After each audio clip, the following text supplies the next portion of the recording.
அதிக வெப்பம் மற்றும் வறட்சி காரணமாக திருவாரூர் மாவட்டத்தில் பயிரிடப்பட்ட தென்னை மரங்கள் முற்றிலும் கருகி மகசூல் இழப்பு ஏற்பட்டுள்ளதாக விவசாயிகள் கவலை தெரிவித்துள்ளனர். இதனால் தேங்காயின் விலை கிடுகிடுவென உயர்ந்து கிலோ 100 ரூபாய்க்கும் அதிகமாக விற்பனை செய்யப்படுகிறது. கூடுதல் விவரங்களுடன் இருக்கிறார் நம்முடைய செய்தியாளர் நேசராஜன். நேசராஜன், வணக்கம். விரிவான விவரங்கள் வழங்கலாம்.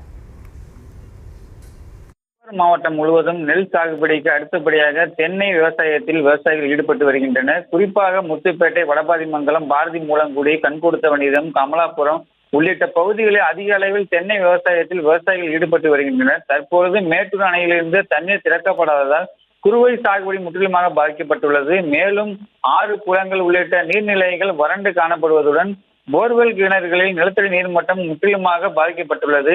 மேலும் கடந்த 2-3 மாதங்களாக கடுமையான வெயிலின் தாக்கம் நிலவி வருவதன் காரணமாக கமலாபுரம், பாரதி மூலங்குடி, ஓகைப்பேரையூர், வடபாதிமங்கலம் உள்ளிட்ட பகுதிகளில் சுமார் 1000க்கும் மேற்பட்ட தென்னை மரங்கள் வெயிலின் தாக்கத்தின் காரணமாக குருத்தோடு முற்றிலுமாக காய்ந்து கருகி கீழே விழுந்து மரம் பட்டு போகும் நிலை ஏற்பட்டுள்ளது. இதனால் தேங்காயின் மகசூல் பெருமளவில் குறைந்துள்ளது. மேலும் இதனால் விவசாயிகள் பெருமளவில் பாதிக்கப்பட்டுள்ளதாகவும் விவசாயிகள் வேதனை தெரிவிக்கின்றனர். மேலும் தங்களுக்கு உரிய நிவாரணம் வழங்க வேண்டும் எனவும் விவசாயிகள் கோரிக்கை வைத்துள்ளனர்.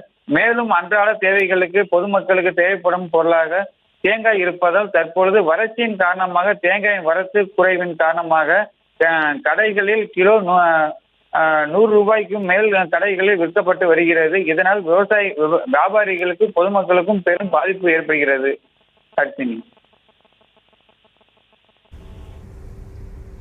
விவரங்களுக்கு நன்றி நேசராஜன். தொடர்ந்து அந்த பகுதி விவசாயிகள் அளித்த பேட்டியை தற்போது பார்க்கலாம். நிலைமையெல்லாம் ரொம்ப பாதிப்பு அடைஞ்சிக்கிட்டு இருக்கு. குருவிக்கு சாகுபடிக்கு தண்ணி வரும்னு நினச்சோம், அதுவும் வரல. சரி, தென்னை மரத்தை வச்சாச்சும் எங்கள் வாழ்வாதாரத்தை பெருக்கலான்னு நினச்சா அதுவும் எங்களால் பண்ண முடியல.